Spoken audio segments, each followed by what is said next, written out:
మసిరా కొద్దిగా ఏడ్చినట్టు దేవన్న ఇలా టార్చర్ పెడుతున్నారు, అలా రౌడీలు తీసుకొచ్చి కొట్టిస్తానంటున్నాడు, డబ్బుల దగ్గర చాలా ఇబ్బంది పెడుతున్నారు, అలాగా అందరికీ శాలరీస్ ఇవ్వడానికి కూడా ఇబ్బంది అయిపోయింది.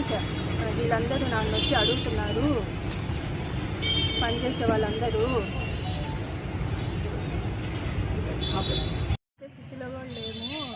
వీళ్ళ వల్ల మాకు అధికారుల నుంచి వీళ్ళ నుంచి స్పందించి సహాయం చేయాలని కోరుకుంటున్నాను.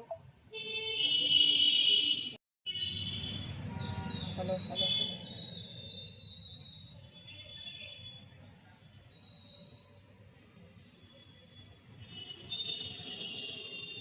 బద్రీనాథ్ కస్మూర్ రమణ ఇంటికి వచ్చి ఏడుస్తూ ఉన్నాడు. ఎందుకు ఏడుస్తున్నావు అని అడిగితే ఆయన ఏం సమాధానం చెప్పేవాడు కాదు. గాజులపల్లి రమణారెడ్డి, షేక్ అబ్దుల్ హఫీజ్, బద్రీనాథ్ కస్మూర్ రమణ.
Medical shop